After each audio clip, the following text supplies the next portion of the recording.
Welcome back to DZ's Daily Devotions. Today we are on day 66 of our 365-day journey of reading the Bible in 1 year. Let's pick up where we left off in Numbers chapter 8 verse 1, and we're reading until chapter 9 verse 23. Chapter 8, Preparing the Lamps. The Lord said to Moses, "Give Aaron the following instructions. When you set up the 7 lamps in the lampstand, place them so their light shines forward to the front of the lampstand." So Aaron did this. He set up the 7 lamps so they reflected their light forward, just as the Lord commanded Moses. The entire lampstand, from its base to its decorative blossoms, was made of beaten gold. It was built according to the exact sign the Lord had shown Moses. The Levites dedicated. Then the Lord said to Moses, "Now set the Levites apart from the rest of the people Israel and make them ceremonially clean. Do this by sprinkling them with water of purification and have them shave their entire body and wash their clothing. Then they will be ceremonially clean. Have them bring a young bull and a grain offering of choice flour moistened with olive oil, along with a second young bull for a sin offering. Then assemble the whole community of Israel and present the Levites at the entrance with the tabernacle. When you present the Levites before the Lord, the people of Israel may lay their hands on them. Raising his hands, Aaron must present the Levites to the Lord as a special offering from the people of Israel, thus dedicating them to the Lord's service. Next, the Levites will lay their hands on the heads of the young bulls. Present one as a sin offering and the other as a burnt offering to the Lord to purify the Levites and make them right with the Lord. Then have the Levites stand in front of Aaron and his sons, and raise your hands and present them as a special offering to the Lord. In this way you will set the Levites apart from the rest of the people of Israel, and the Levites will belong to me. After this, they may go into the tabernacle and do their work, because you have purified them and presented them as a special offering. Of all the people of Israel, the Levites are reserved for me. I have claimed them for myself in place of all the firstborn sons of the Israelites. I have taken the Levites as their substitutes, for all the firstborn males among the people of Israel are mine, both the people and of animals. I set them apart for myself on the day I struck down the firstborn sons of the Egyptians.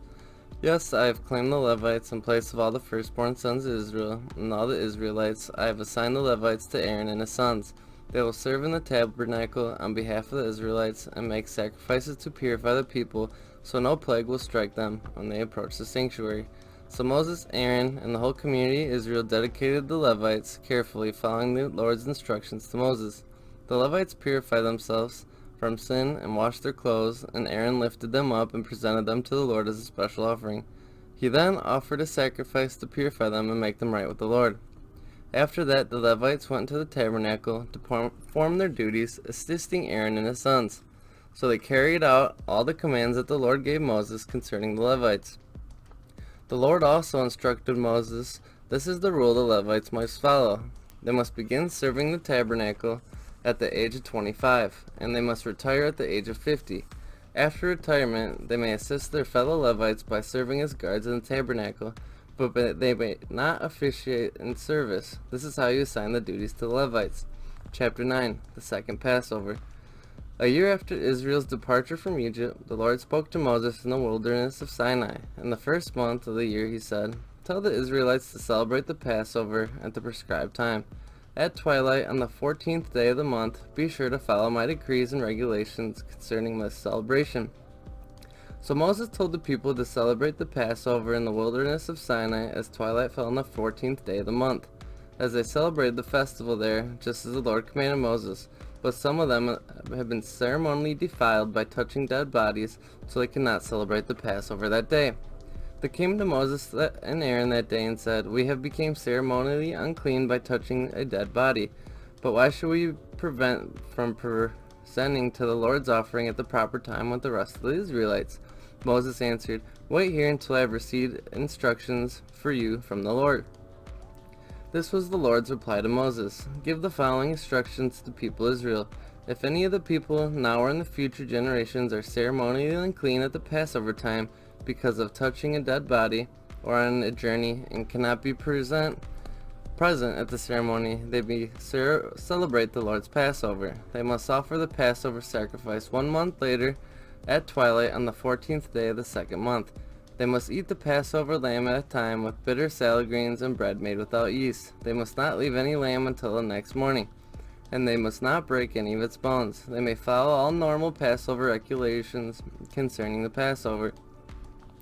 But those who neglect to celebrate the Passover at the regular time, even though they are ceremonially clean and not away on a trip, will be cut off from the community of Israel. If they fail to present the Lord's offering at the proper time, they will suffer the consequences of their guilt. And if foreigners living among you want to celebrate the Passover with the Lord, they must follow these same decrees and regulations. The same laws apply both to native-born Israelites and to the foreigners living among you. The fiery cloud. On the day the tabernacle was set up, the cloud covered it, but from evening until morning the cloud over the tabernacle looked like a pillar of fire.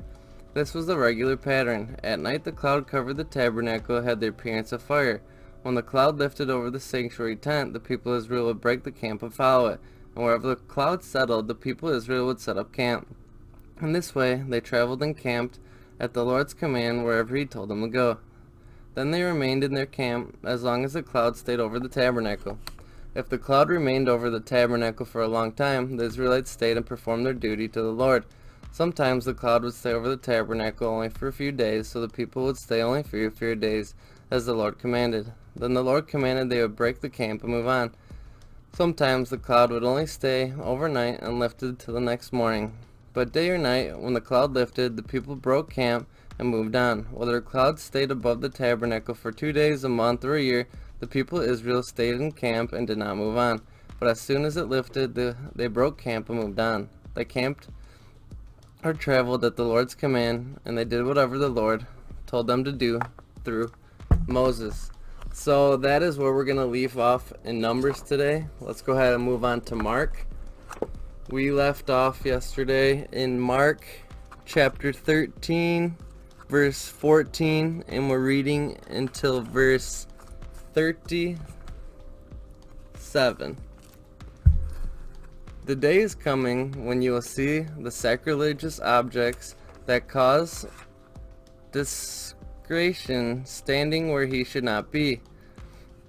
Then those in Judea must flee to the hills. A person out on the deck of a roof must not go down into the house to pack. A person out in the field must not return even to get a coat. How terrible it will be for a pregnant woman for nursing a mother in those days. And pray that your flight will not be in the winter, for there will be greater anguish in those days than any time since God created the world, and it will never be so great again. In fact, unless the Lord shortens that time of calamity, not a single person will survive. But for the sake of his chosen ones, he has shortened those days. Then if anyone tells you, "Look, here's the Messiah," or "There he is," don't believe it. For false messiahs and false prophets will rise up and perform signs as wonders, so as to deceive, if possible, even God's chosen ones. Watch out, I have warned you about this ahead of time. At that time, after the anguish of those days, the sun will be darkened, and the moon will give no light. The stars will fall from the sky, and the powers in the heavens will be shaken. Then everyone will see the Son of Man coming from the clouds in great power and glory. He will send out his angels to gather the chosen ones from all over the world, from the farthest ends of the earth and heaven. Now learn a lesson from a fig tree. When its branches bud and the leaves begin to sprout, you know that summer is near. In the same way, you will see all these things taking place. You know the return is very near, right at the door.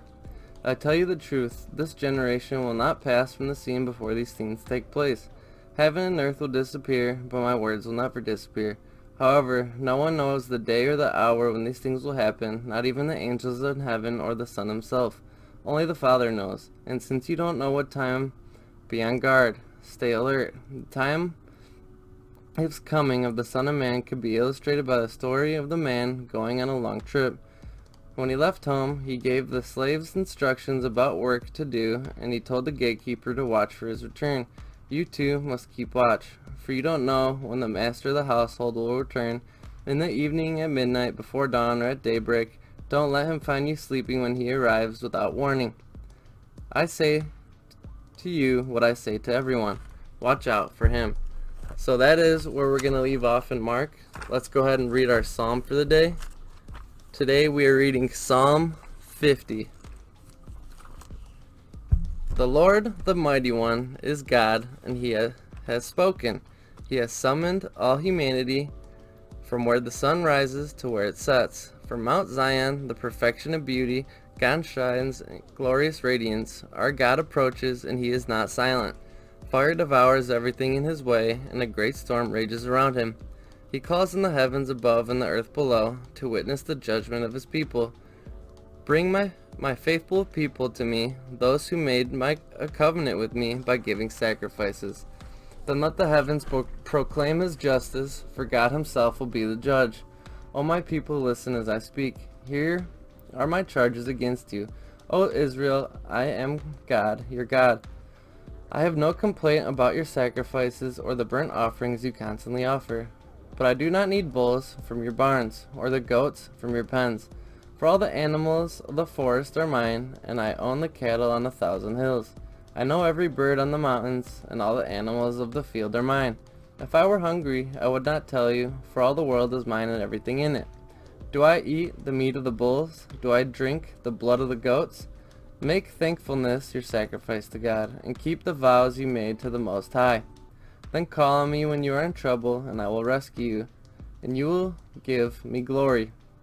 But God says to the wicked, why bother reciting my decrees and pretending to obey my covenant? For you refuse my discipline, and you treat my words like trash. When you see thieves, you approve of them, and you spend time with adulterers. Your mouth is filled with wickedness, and your tongue is full of lies. You sit around and slander your brother, your own mother's son. While you do this, I remain silent, and you thought I didn't care. But now I will rebuke you, listing all my charges against you. Repent, all of you who forget me, or I will tear you apart, and no one will help you. But giving thanks is a sacrifice that truly honors me. If you keep to my path, I will reveal to you the salvation of God. Amen. That has been our psalm for the day. Let's go ahead and close out today in Proverbs. We're going to be reading Proverbs chapter 10, verses 29 and 30. The way of the Lord is a stronghold to those with integrity, but it destroys the wicked. The godly will never be disturbed, but the wicked will be removed from the land. So that has been day 66 of DZ's Daily Devotions. So glad that you guys could join along with me. Before you leave, don't forget to like, comment, and subscribe to my channel. You can support by going to www.patreon.com/YoungNemo, and I will see you on day 67.